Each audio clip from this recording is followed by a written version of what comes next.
बच्चों के हवाले से सुना रहा हूँ। छोटा बच्चा है, नमाज पढ़ने के लिए जा रहा है, कभी नहीं जाता, तो माँ बाप क्या कहते हैं, अभी छोड़ दो, बाद में बड़ा होगा पढ़ लेगा। 3 गलती हम लोग कर रहे हैं। छोटा बच्चा आपका, आप नमाज पढ़ने के लिए जाते हैं तो वो भी चला जाता है, नमाज आप नहीं पढ़ते हैं वो भी नहीं पढ़ता। कौवे से ज़्यादा कौवे का बच्चा चालाक होता है। ध्यान से सुनिएगा जो मैं आपको सुनाने के लिए जा रहा हूँ। जब आपका बच्चा घर में रहे, आपको मोबाइल नहीं देखना। आपका बच्चा अगर घर के अंदर रहे, मियाँ बीवी झगड़ा नहीं करना। आपका बच्चा अगर घर के अंदर है, आप झगड़ा करेंगे, कितना बड़ा नुकसान है मैं आपको बताने के लिए जा रहा हूँ। आपका बच्चा घर के अंदर मौजूद है, आप मोबाइल देखेंगे, कितना बड़ा नुकसान है मैं आपको बताने के लिए जा रहा हूँ।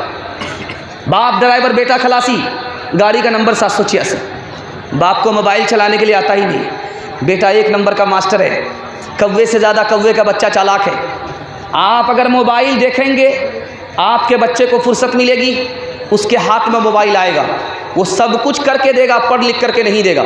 क्यों? उसका दिमाग साफ़ नहीं होगा, दिल पाक नहीं होगा। तरक्की करने के लिए 2 चीज़ ज़रूरी है, दिमाग भी पाक होना चाहिए, दिल भी साफ़ होना चाहिए।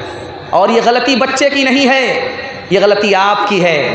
बच्चा तो बंदर था, आपको मदारी समझ करके देख रहा था। आपने गुनाह को नकल किया, बच्चे ने उसी को नकल किया। आपने नेकी की, बच्चे ने वही नकल किया। एक नुक्ते की बात सुना रहा हूँ, इसको ध्यान से सुनिएगा। आप जब आते हैं मस्जिद में, आपका बच्चा भी रुकू करने लगता है आपको देख करके।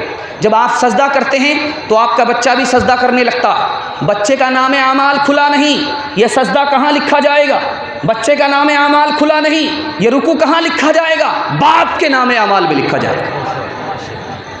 अब मैं आपको बता रहा हूँ, आप फिल्म देख रहे थे, आपके बच्चे ने मोबाइल पकड़ा, फिल्म देखना शुरू कर दिया। आप मोबाइल में गेम खेल रहे थे, आपका बच्चा गेम खेल करके तालीम से दूर हो गया। ये गुनाह किसके खाते में लिखा जाएगा? बच्चे का नाम आमाल खुला नहीं, इसी बानर बाप के नाम आमाल में लिखा जाएगा। ध्यान से सुनिएगा, मैं एक बात और बताने के लिए जा रहा हूँ। लम्हे की खता होती है, सदियों की सज़ा होती है। बच्चा आपका घर के अंदर मौजूद है, झगड़ा मत कीजिएगा। बच्चा घर से बाहर है, जो झगड़ा करना है करते रहिए, लेकिन बच्चा अगर घर के अंदर रहे, झगड़ा मत कीजिएगा। क्यों? मैं आपको बता रहा हूँ। जब माँ बाप घर के अंदर झगड़ा करेंगे बच्चों की मौजूदगी में, तो बच्चे माँ बाप को निगाह से गिरा देंगे। जवानी में कदर नहीं करेंगे, बुढ़ापे में इज्जत नहीं देंगे। हाथ जोड़ करके मैं आपसे कहता हूँ, अगर आपका बच्चा नमाज़ पढ़ने के लिए जा रहा, जाने दीजिए। नहीं जाता है तो उसको कहिए नमाज़ पढ़ने के लिए। नमाज़ पढ़े तो भी ठीक, नमाज नहीं पढ़े तो भी ठीक। अगर आप कहेंगे कि बड़ा होगा पढ़ेगा नमाज, नहीं पढ़ेगा। 3 वजह से। हमारे नबी की सुन्नत के ख़िलाफ़ है। अल्लाह के रसूल ने कहा, जब तुम्हारा बच्चा 7 साल का हो, नमाज का हुक्म करो। 10 साल का हो जाए, नमाज छोड़ने पर उसको ताकीद करो। आप कहते हैं कि यूं ही बड़ा हो जाएगा पढ़ लेगा, सुन्नत के ख़िलाफ़। तीसरी बात आप याद रखिए, कच्ची कमची होती है बाँस की, उसको आप जिधर ले जाएंगे, जिधर मोड़ेंगे वो मुड़ जाएगी। जब वही कच्ची कमची पक जाएगी, उसको आप मोड़ने की कोशिश करेंगे, वो टूट तो जाएगी लेकिन सीधी नहीं होगी। बच्चे को अगर बचपन में नमाज की आदत हो गई, जवानी तक आदत रहेगी। अगर बचपन में उसको आदत नहीं हुई, तो जवानी में उम्र भर उसकी आदत नमाज की नहीं हो सकेगी। तीसरी बात को याद रखिए, बच्चे को जब खाने के लिए कहा जाता है तब खाता है, स्कूल के लिए कहा जाता है तब स्कूल जाता है। अगर आप नमाज के लिए कहेंगे तो वो नमाज के लिए भी जाएगा। अगर आप स्कूल के लिए कह रहे हैं, नमाज के लिए नहीं कह रहे हैं, तो गुनहगार आप हैं। इंशाअल्लाह अपने बच्चे को नमाजी बनाएंगे। हाथ उठाइए इंशाअल्लाह। ध्यान से सुनिएगा, दादा नमाज पढ़ने के लिए आए, पोता दरवाजे पर खड़ा है। दादा नमाज पढ़ करके बाहर निकले, पोता अंदर नहीं गया नमाज पढ़ने के लिए। इमाम साहब ने कहा कि आप तो नमाज पढ़ने के लिए आए, आपका पोता नहीं आया, क्या नसीहत कर दीजिए, ये नमाज नहीं पढ़ता है। पोते से कहा कि बेटा, तुम्हारे दादा मस्जिद आकर के नमाज़ पढ़ते, तुम नहीं पढ़ते हो। तो कहा मैं किसके लिए नमाज़ पढ़ूँ, मुझे तो खुदा के बारे ही में शक है। अब बताइए, आप नमाज़ पढ़ाना चाह रहे हैं, उस बच्चे का तो ईमान ही महफूज नहीं है। मैं हाथ जोड़ करके आपसे कहता हूँ, स्कूल पढ़ाना स्कूल पढ़ाइए, डीएम बनाना है डीएम बनाइए, मास्टर बनाना है मास्टर बनाइए, लेकिन हाथ जोड़ करके आपसे कहता हूँ, पहले अपने बच्चे को मुसलमान बनाइए। वरना कदम कदम पर उसका ईमान ख़तरे में है। आपका बच्चा मुसलमान के घर में पैदा होगा लेकिन उसका ईमान महफूज नहीं रहेगा। हाथ जोड़ करके मैं आपसे कहता हूँ, एक ख़ास बात आप सुनिए ज़रा गौर से। अगर आप मास्टर भी बनाना चाहते हैं बच्चे को, हाफिज़ भी बनाना चाहते हैं, मैं रास्ता बता रहा हूँ, बनाना बिल्कुल आसान है। कैसे बनाएंगे? 5 साल अपने बच्चे को स्कूल में पढ़ाइए। जो 5 साल स्कूल में पढ़े तो स्कूल से हटा करके उसको मदरसे में 3 साल के लिए दाखिल कर दीजिए।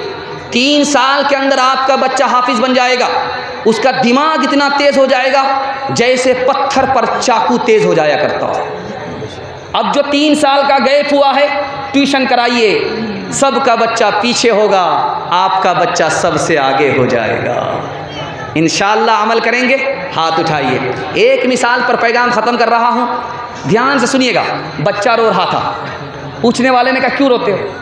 कहा चूल्हे की आग को देख करके रो रहा हूँ। कहा चूल्हे की आग देख करके क्यों रो रहे? कहा जहन्नम की आग याद आ गई इसलिए रो रहा हूँ। तो तसल्ली देने वाले ने कहा कि तुम बच्चे हो, छोटे हो, जहन्नम में नहीं जाओगे, तुमको रोने की ज़रूरत नहीं है। उस बच्चे का जवाब सुनिए। मैंने अपनी माँ को देखा है, जब चूल्हे में लकड़ी डालती है तो बड़ी लकड़ी ऊपर होती है, छोटी लकड़ी नीचे होती है। छोटी लकड़ी नीचे होती है और छोटी लकड़ी ऊपर होती है, बड़ी लकड़ी नीचे होती है। इससे मुझे खौफ हो रहा है कि जहन्नम में जहाँ बड़े जाएंगे छोटा भी जाएगा। कहा बेटा घबराओ नहीं, मेरे साथ रहना चाहोगे? कहा कि हाँ, 4 शर्त है। जब मुझे भूख लगेगी तो तुमको खिलाना पड़ेगा, जब मुझे प्यास लगेगी पिलाना पड़ेगा, और जब मुझे मुझसे गलती हो जाए तुमको माफ़ करना पड़ेगा, और जब मैं मर जाऊं तो मुझको ज़िंदा करना पड़ेगा। समझ में आ गया? ये बच्चा नहीं है, ये बच्चे का बाप मालूम होता है। कहा ये काम मेरे बस का नहीं है। कहा मैं उसका ग़ुलाम हूँ, अगर मुझे भूख लगे तो वो खिलाएगा। मैं उसका ग़ुलाम हूँ उस खुदा का, जो मुझे प्यास लगे तो वो पिलाएगा। मैं उसका ग़ुलाम हूँ, मैं 100 बार गलती करूँ, तौबा करूँ, वो मुझे माफ़ करेगा, और एक वक्त आएगा जब मुझे वो मौत देगा तो दोबारा अपनी कुदरत से ज़िंदा करेगा। इंशाअल्लाह अपने बच्चे को मुसलमान बनाना है, हाथ उठाइए इंशाअल्लाह। इंसाफ के डगर पे बच्चों दिखाओ चल के, ये देश है तुम्हारा, बाबू तुम ही हो कल के, ये देश है तुम्हारा। अपने हो या पराए सबके लिए हो न्याय, देखो कदम तुम्हारा हरगिज़ न डगमगाए।